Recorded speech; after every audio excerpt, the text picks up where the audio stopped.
반야심경 바라. 주해. 바라는 인도 말이며 중국에서는 피안이라 번역한다. 차는 생사의 고통이 있는 곳이며 피안은 생사를 벗어난 곳이다. 우치하여 어리석은 것은 이언덕이며 깨달은 것은 저언덕이다. 세상 사람들이 본성을 미혹하면 우치하고 전도되어 사대 육군을 자기라고 착각한다. 명리를 다투고 천년의 살림살이를 계획하며 만급의 원수를 쌓아 깨달음을 등지고 껍데기들만 모여 진실한 자성자리를 가리며 허망한 것들만 쫓아다닌다. 바쁘고 바빠 휴식할 줄 모르고 생각하고 생각하여 마음의 경계를 제거하지 못한다. 그러다가 어느 날 아침 갑자기 죽음이 닥쳐온다. 어떻게 막아보려 해도 촉급하여 손을 쓸 여가가 없다. 여기에서 젖은 베옷을 벗어버리고 저기에서 이가 설설 기어다니는 가죽옷을 입는다.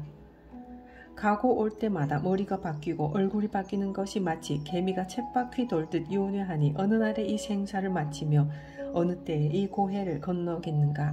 이와 같은 것들이 모두 이 언덕에 있는 것이다.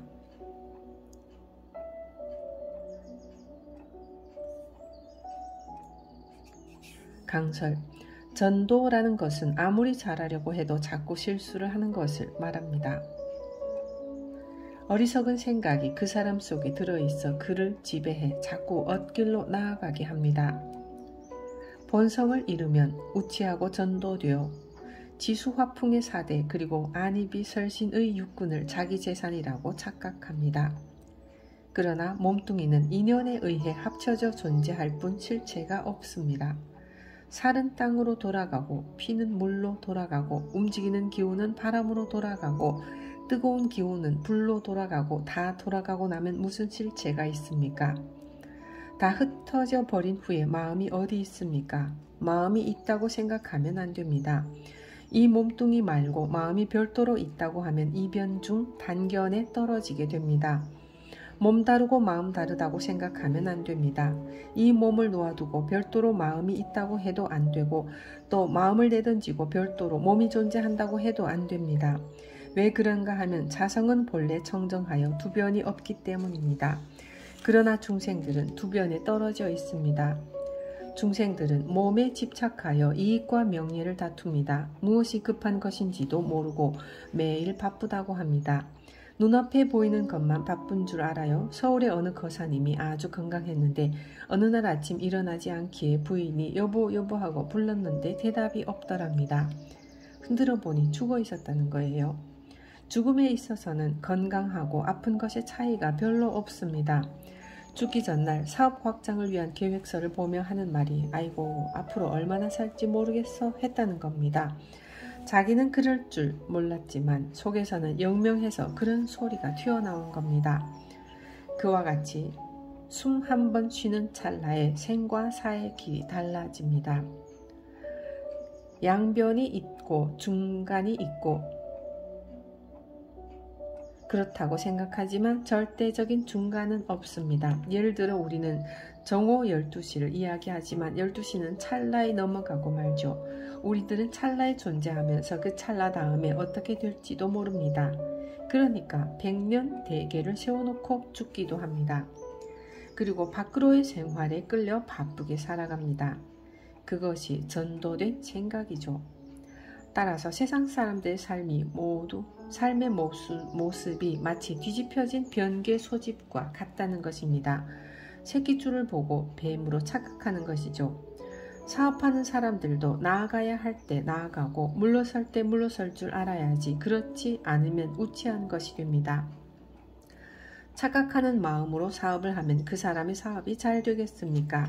오늘 5천만 원을 투자하면 당장 1억이 들어올 것 같죠. 그러나 5천만 원조차도 잃어버리고 맙니다. 어리석게 살기 때문이죠. 실로 바쁘게 해야 할 것은 순간순간 안으로 마음 찾는 공부를 해야 하는 일입니다. 우리의 생사를 깊이 생각하면서 나의 존재를 생각해보고 밖으로 사업과 생활을 해나가는 사람은 그런 어리석은 일을 하지 않습니다. 마음과 몸을 잘 가꾸는 것, 잘 다루는 것을 게을리하지 말아야 합니다. 나는 무엇인가 한번 깊이 생각해 보아야 합니다. 바람일에는 세간의 바람일이 있고 출세간의 바람일이 있습니다. 예를 들어 중학생이 열심히 공부하여 대학교까지 마치면 세간에서 저 언덕에 가는 것이 됩니다. 대통령이 되기 전까지는 이 언덕이고 대통령이 되면 저 언덕에 도달한 것이라고 할 수 있습니다. 취직시험을 치르기 전에는 이쪽 언덕이고 취직이 되면 저쪽 언덕이죠. 또 청춘의 남녀가 새로운 가정을 꾸리게 되면 그 또한 저 언덕에 간 것입니다. 이렇게 세간의 삶 속에서도 순간순간 모든 것이 바람일이 될 수 있습니다. 어느 날 카네기가 뉴욕의 록펠러 센터에 친구를 만나러 갔습니다.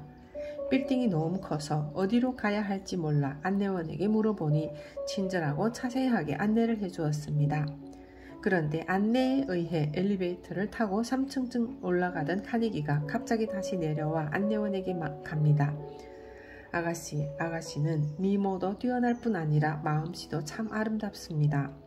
오늘 친절하게 안내해 주셔서 감사했습니다. 아가씨에게 앞으로 행복의 길이 열릴 것입니다.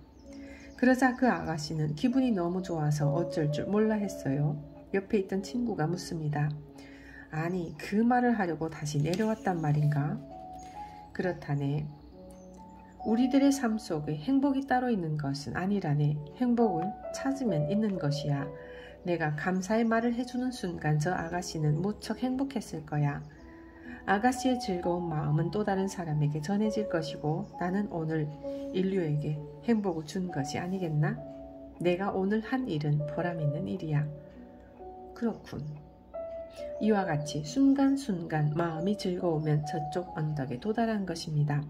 하지만 이러한 세간의 바람일은 그저 육도에 머무르며 오용락의 세계에서 욕망을 이룬 것일 뿐 자기의 본성을 깨달아서 나고 죽는 생사를 해결한 출세간의 바람일과는 다릅니다. 나고 죽는 고통이 없는 우리의 마음의 본성을 깨달은 자리가 진정한 바람일이고 저쪽 언덕이죠. 중생이 깨닫지 못한 채 육도에 윤회하는 것은 이 언덕에 있는 것입니다. 이쪽 언덕에는 6가지 악패가 있고 저쪽 언덕에는 6가지 바람일이 있습니다. 주해. 만일 어떤 사람이 이전에 했던 일들이 다 헛된 것임을 확연히 깨닫고 헛된 것을 버리고 진효로 돌아가 근원을 공부하고 근본을 규명하며 지인을 가까이 하고 항상 선지식을 친견하며 전덕으로 건네주는 배를 구해서 방편의 삿대를 찾아 애욕과 고통의 바다를 건너 저 열반의 언덕에 오른다면 생사의 큰 파도를 벗어나 다시는 죽고 사는 진흙탕에 빠지지 않을 것이다. 이렇게 하면 다리도 마르고 손도 건조한 청정하고 자유롭고 한가로운 사람이 될 것이다. 자, 말해보아라. 어떻게 해야 피안에 도달할 수 있는가? A.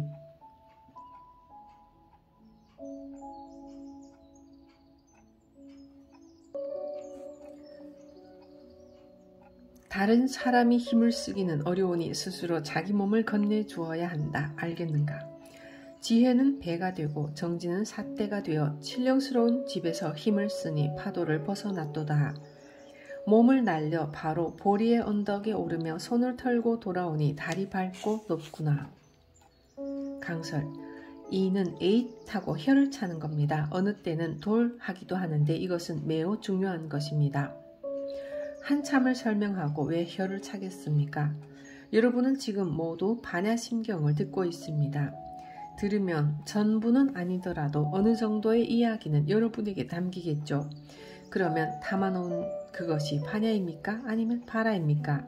그것은 단지 상식, 지식, 학식에 불과한 것입니다. 여러분이 반야를 꺼내어 쓰지 못하는 것은 학식, 지식, 상식 그리고 나라는 생각과 지견 때문입니다. 지금 여러분은 그러한 자신의 살림살이를 모두 청산하여 자기 본연의 티끌없는 마음 그 세계를 깨닫기 위해 반야심경을 공부하고 있습니다. 이 반야심경을 들으면서 그러한 것들을 자꾸 청산해 나가야 합니다. 그런데 이것을 듣고 자꾸 담아놓기만 한다면 그것은 반야라고 할 수 없는 것이죠. 어떠한 일에 닥치면 그 순간 전광석화와 같은 지혜가 나와야 되는데 담겨져 있는 반야심경을 말해주면 일이 해결되겠습니까? 그것은 반야가 아닙니다. 그렇기 때문에 말을 한 자신이 자신을 꾸짖습니다. 내가 무슨 반야를 이야기했는가? 하고 자신을 꾸짖는 것입니다. 왜냐하면 그것은 말에 불과할 뿐 진정한 반야가 아니기 때문입니다. 진정한 반야는 언어 이전에 있는 것입니다.